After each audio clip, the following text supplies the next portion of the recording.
because there's been some noises that Joe Biden is going to stand his ground. Now, when I say stand his ground, swaying to and fro and maybe needing someone to help him stay vertical whilst he's standing his ground, metaphorically speaking.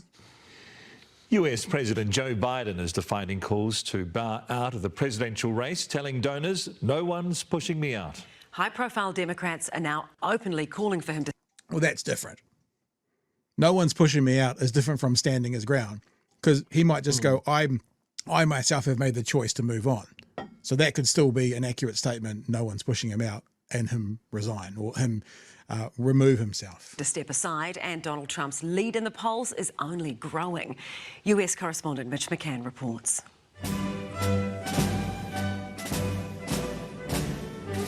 As all hail to the chief rang through the halls of the White House, the chief himself continued his duties amid growing calls to give them up. I had a bad night, and the fact of the matter is that, I screwed up. I made a mistake. That's 90 minutes on stage. Look at what I've done in 3.5 years. Joe? That's a fair statement. Doesn't mean it helps for this next election, but that's a fair statement. His legacy should not be that debate. Biden told campaign staff on a call, "Let me say this as clearly as I possibly can and as simply and straightforward as I can. I am running. No one's pushing me out. I'm not leaving." It's the story that won't go away, 6 days after Joe Biden's debate performance from hell. We have 1,000 trillionaires in America. I mean, billionaires. We have to do with, look, if... When looking at how he's being looked at by Trump, you kind of, I mean, this sounds weird to say like this, you kind of go, yep, I get it, Trump. I understand why you look at him like that. It's pretty shocking. With 2 Democratic congressmen now publicly asking Biden to step back and bow out, the White House is protecting the president and pushing back. Is President Biden considering stepping down? Absolutely not. Any discussions about the vice not. president assuming his duties? Absolutely not. The president is clear-eyed, and he is staying in the race. But the voices of skepticism and clear-eyed was the best analogy to use just there. I'm not sure. sometimes frustration are tough to ignore. Democrat Nancy Pelosi, a powerful ally, was hardly reassuring on cable TV. Also, is this old an as shit. episode or is this a condition?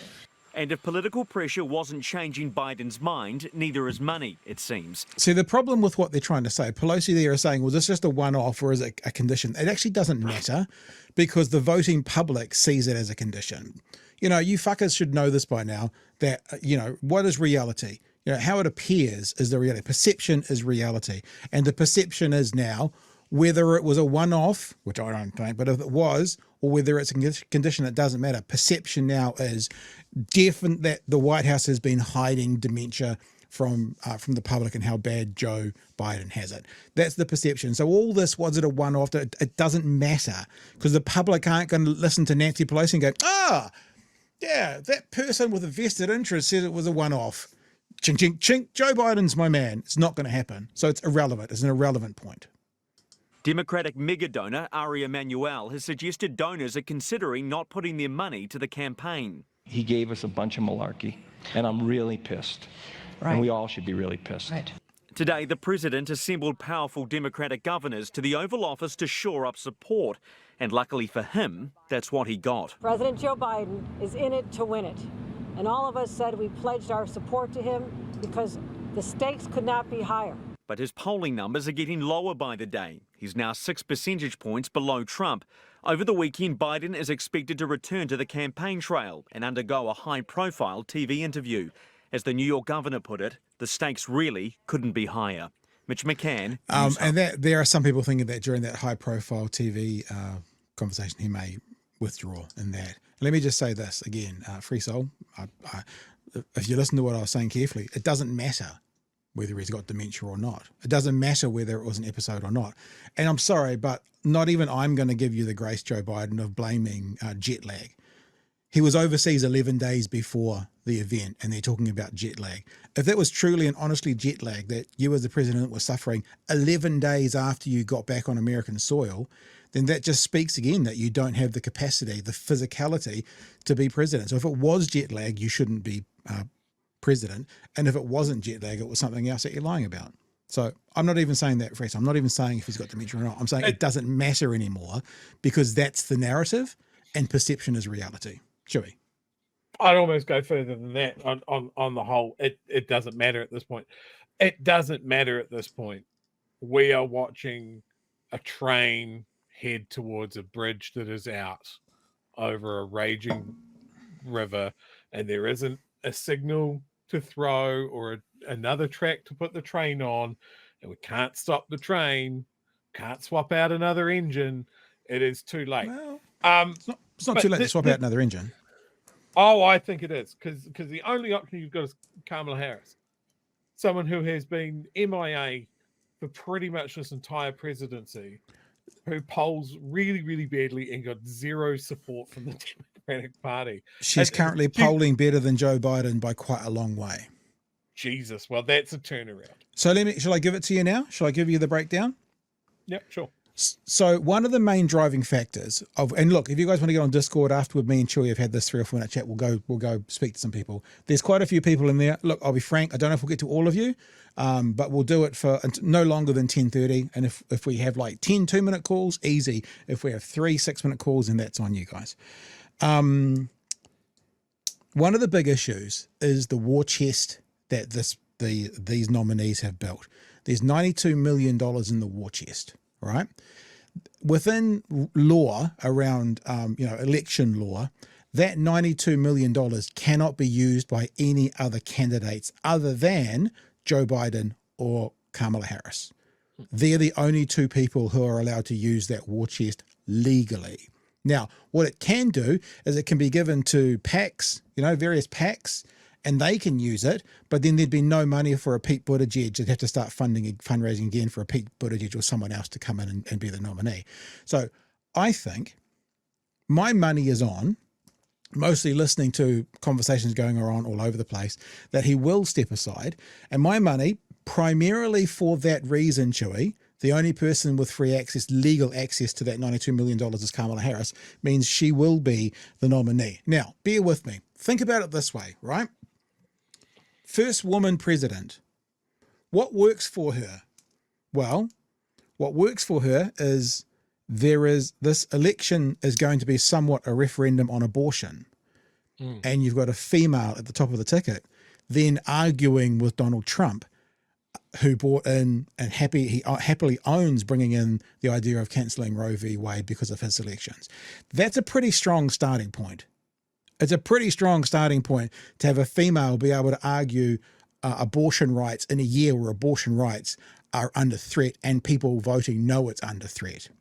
She's also a minority. She's black. So you tick that box as well. What's happened in the past? Like Hillary Clinton, there was misogyny with Hillary Clinton and she suffered from it, right? So she felt negative effects from the misogyny. People voted against her. Misogyny was behind some people. However, what happened with Barack Obama is that it brought out sort of the racist underbelly of New Zealand, and that kind of, sounds weird, but worked for him. In other words, people are like, oh God, that's awfully racist. We're definitely going to give our support to Obama. We're not going to be in that camp. So people were happy to be misogynist against Hillary Clinton, but they didn't want to be associated with the racists against Obama. So that worked for him. Now, Pete Buttigieg, for example, is gay, yeah? So the question would be, would the homophobia work against Pete Buttigieg or work for him? Would people go, oh, I don't want to be a part of that group and the homophobia, and so they'd vote for him more? Or would they go, oh, I'm homophobic? They wouldn't say that, so I'm not going to vote for him. I think that she would get in the year when let me also say this. I don't think she's the best candidate. Let me just make that clear. I'm not making a case for her like she's my choice. I'm just saying what I think will happen. I think in a year when abortion is highly on the voting slab, a female running for president, there could be an angle there that no one else has. I think it's been shown that the racism and stuff that'll come out from the right, people want to walk away from, and that might drive towards her like it drove towards Obama. And that if it is with her, she has a better chance than Joe Biden. She may not have a better chance than some other candidates, but she does have a better chance than Joe Biden. I hereby endeth my court case. That's what you say. I don't necessarily disagree with that. However, when you are running a president as old as Biden, what should have been happening is Kamala should have been as visible as possible, as much as she could, looking presidential at every fucking turn, because your president is old as shit. He could stub his toe and die, and you're the president. I think if that had been happening, I'd be much more willing to say, yes, you're right. Because there would be much more of that spin up of like, oh shit, yes, our country is racist and sexist, and I'm definitely going to vote because I don't want to be lumped in with those guys. Also, throwing her against Trump would be amazing because she is good in a debate. Yeah. And I think Trump's innate racism and sexism would just short circuit his syphilis-infected coke brain during a debate. But again, they have lost that opportunity. I don't think they are going to have this Jacinda moment where they swap out a candidate in the last minute. Their system's not built for it. Well, that's not true. That's not true, because what used to happen is they would wait till the convention and there would be rounds of voting and they would literally pick the person at the end of the convention. So they could do it that way. It hasn't been convention over the last, I don't know, 10, 20, 30, 40 years, but that used to be the way they did it. And I think you're not wrong, Chewy, about saying she hasn't been high profile enough and she should be out there more. But equal and opposite of that is she hasn't been out there in front of the cameras giving fodder to the opposition to drag her down like Joe Biden has been.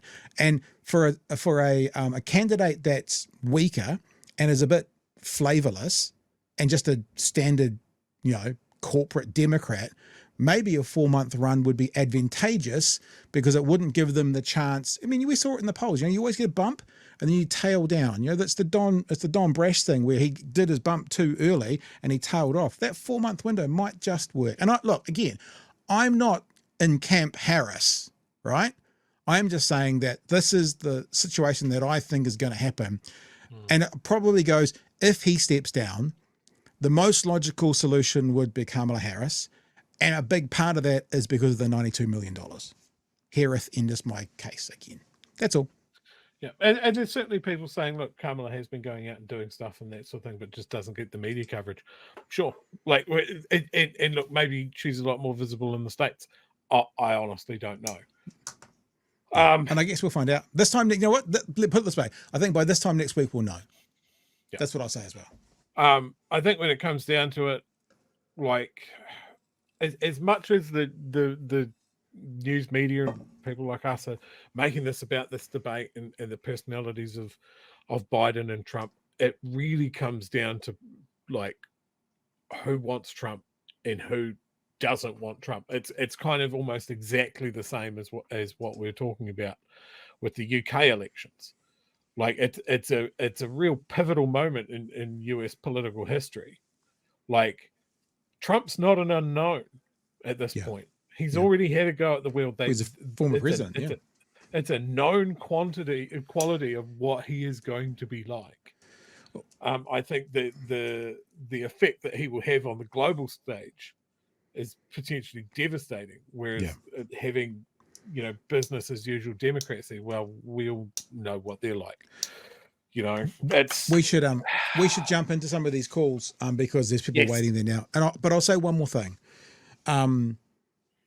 I think it's right that the debate night should not end up being Joe Biden's legacy.